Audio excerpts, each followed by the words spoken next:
বাঙালির পায়ের তলায় সর্ষে, এই কথাটি সত্যই সত্য।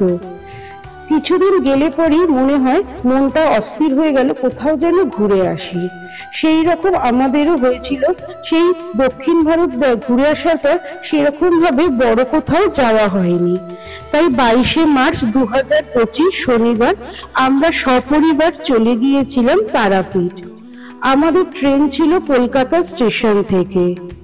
কলকাতা হলদিবাড়ি এক্সপ্রেসে করে আমরা চলে গিয়েছিলাম তারাপীঠ। আমাদের ট্রেন ছিল সকাল 8:55 যথাসময়ে আমাদের ট্রেন ছেড়েছিল এবং 12টা নাগাদ আমরা তারাপীঠে গিয়ে পৌঁছেছিলাম। সেদিন সকাল থেকেই বৃষ্টি পড়ছিল, আবহাওয়া খুবই ঠান্ডা ছিল। বাইরের প্রাকৃতিক মনোরম পরিবেশ দেখতে দেখতে এবং ঠান্ডা হাওয়া খেতে খেতে আমরা কিভাবে যে তারাপীঠ পৌঁছে গেলাম বুঝতেই পারলাম না। আমাদের ট্রেনটি 8 ঘন্টা লেট করেছিল। 12টায় পৌঁছানোর কথা ছিল, আমরা 12:30 নাগাদ সেখানে গিয়ে পৌঁছই। তারাপীঠ ভ্রমণে আমার সঙ্গে গিয়েছিল আমার মা, আমার শ্বশুর মশাই, আমার বোন, আমার শাশুড়ি, আমার হাজবেন্ড আর আমি।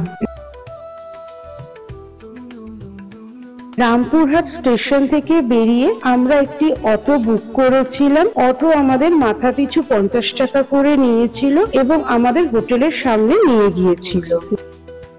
বীরভূমের তারাপীঠ নামটির সঙ্গে পরিচিত নয় এমন কোনো ব্যক্তি এই ভূভারতে নেই। প্রখ্যাত সাধকেরা সিদ্ধিলাভ করায় তারাপীঠ সিদ্ধপীঠ হিসেবে পরিচিত। বশিষ্ঠ মুনি থেকে শুরু করে সাধক বামাখ্যাপার অলৌকিক কাহিনীতে পূর্ণ মা তারার এই প্রাঙ্গণ। গ্রামের পথ দিয়ে যেতে যেতে বাইরের প্রাকৃতিক দৃশ্যগুলি খুবই ভালো লাগছিল। তারামা তোরণটি দেখে মনটা যেন আরো ভালো হয়ে গেল। মনে হলো যেন মায়ের কাছে আবার চলে এসেছি 1 বছর পর। প্রতি বছরই আমরা প্রায় এই সময়টায় তারাপীঠ গিয়ে থাকি, কিন্তু এই প্রথমবার আপনাদের সামনে তারাপীঠের একটা ভিডিও আমরা তুলে ধরার চেষ্টা করলাম। অনলাইনের মাধ্যমে যশোদা ইন্টারন্যাশনালে আমাদের 3টি রুম বুক করা ছিল। হোটেলটি খুবই ভালো, যেহেতু বয়স্করা আমাদের সঙ্গে ছিল, লিফটের ব্যবস্থা ছিল বলে ওঠানামা করতে অসুবিধা হয়নি এবং হোটেলের রুমটি খুবই সুন্দর ছিল। আমরা 3টে ঘরই বারান্দাওয়ালা ঘর পেয়েছিলাম এবং যেরকম পরিষেবার দরকার সেই সমস্ত পরিষেবা সেখানে ছিল।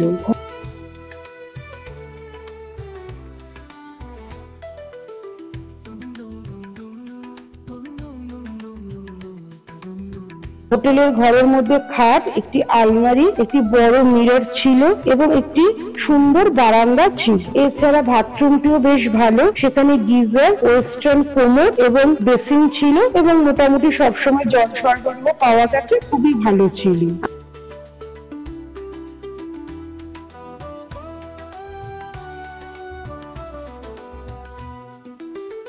আমাদের বারান্দাটির সামনেই ছিল একটি গার্ডেন, সেটিও খুব ভালো লাগলো এবং দূরে আটলা যাওয়ার গ্রামের রাস্তাটিও হোটেলের বারান্দা থেকে দেখা যাচ্ছিল, যা দেখতে আমাদের খুবই ভালো লেগেছিল।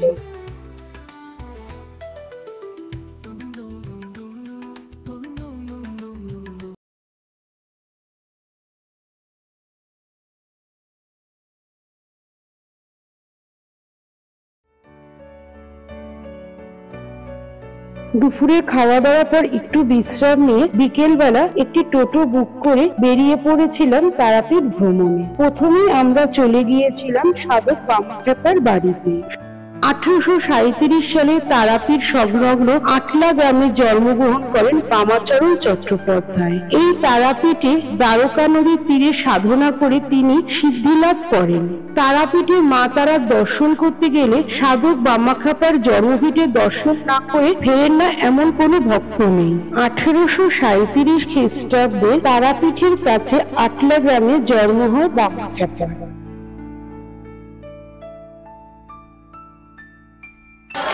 বিকেলবেলা আমরা একটা টোটো বুক করে চলে এসেছি বামদেবের জন্মস্থান আটলাতে। প্রথমেই তার মন্দিরে আমরা ঢুকেছি, তার আগে দর্শন করলাম বিল্লবাসিনী মায়ের মন্দির। সেখান থেকে এসে গেছি বামদেবের জন্মস্থান, ওখানে সামনেই জন্মস্থান, কিন্তু ওখানে হয়তো ফটোগ্রাফি করতে দেবে না। জন্মস্থান দর্শন করে আমরা আবার চলে যাব হচ্ছে শঙ্কর বাবার বাড়িতে। কিন্তু বামদেব বাবার জন্মস্থানই অনেকগুলো বাড়ি বলে, কোনটা আসল জানি না, আমরা সবগুলোই মোটামুটি দর্শন করে আমরা বেরিয়ে যাব শঙ্কর বাবার বাড়ির দিকে। চলুন যাই, একটু যতটা যাওয়া যায়।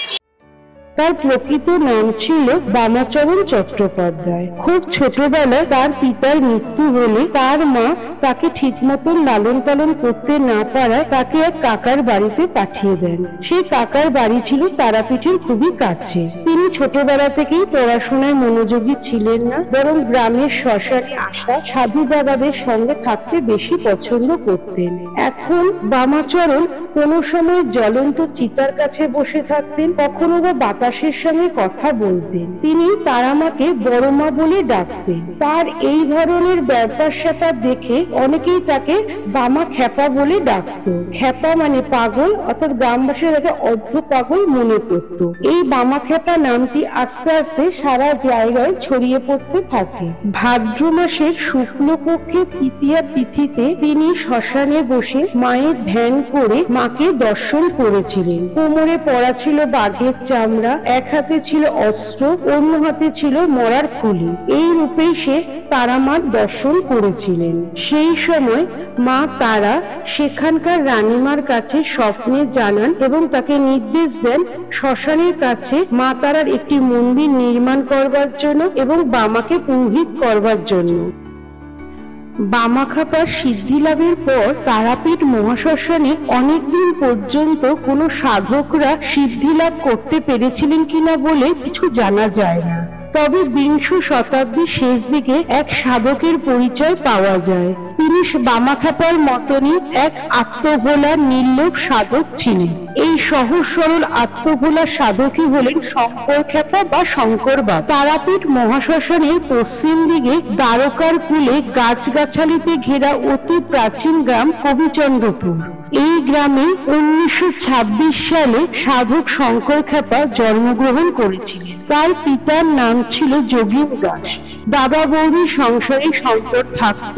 দাদা ও বৌদি তাকে সন্তানের ন্যায় ভালোবাসত। শঙ্কর কোনোদিনই সংসারের কোনো কাজে মন দেয়নি, সে শুধু তারামার ধ্যান করে গিয়েছিল। আমরা যখন শঙ্কর বাবার বাড়ি গিয়ে পৌঁছই তখন অন্ধকার নেমে এসেছে। গ্রামের দিকে আলো কম ছিল। বাবার মন্দিরে আমরা ঢুকে বাবাকে নমস্কার জানিয়েছিলাম। সেখানে দেখলাম বিভিন্ন রান্নার প্রস্তুতি চলছে। কথা বলে জানতে পারলাম পরের দিন অর্থাৎ 23শে মার্চ বাবার মৃত্যুবার্ষিকী। সন্ধে নেমে এসেছে। আমরা এসেছিলাম শঙ্কর বাবার বাড়িতে। এটা কবিচন্দ্রপুরে অবস্থিত। এখানে হচ্ছে বাবার কালকে মৃত্যুতিথি পালন করা হবে। ভেতরে তার আয়োজন চলছে। বাবার দর্শন করে এবার আমরা পরবর্তী গন্তব্যে যাচ্ছি। এই জায়গাটায় এলে খুবই ভালো লাগে। আপনারাও কোনো সময় তারাপীঠ এলে এই জায়গা ঘুরে যেতে পারেন।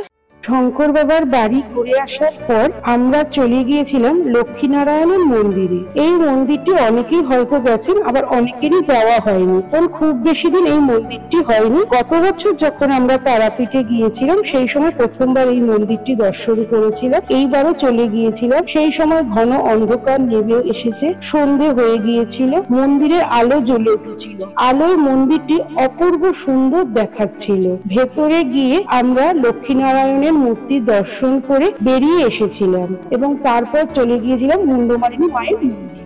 মুন্ডমালিনী মায়ের মন্দিরে কিছুটা সময় কাটিয়ে আমরা হোটেলে ফিরে গিয়েছিলাম। মায়ের আরতির পর্বটি এখানে রইল না। মায়ের সম্পূর্ণ আরতি নিয়ে আমরা আরেকটি পর্বে আসব। ততক্ষণ আপনারা ভালো থাকবেন, সুস্থ থাকবেন এবং যদি ভিডিওটি ভালো লাগে তবে অবশ্যই একটি লাইক করে দেবেন ও চ্যানেলটি সাবস্ক্রাইব করে নেবেন। আমাদের সঙ্গে থাকবেন। নমস্কার।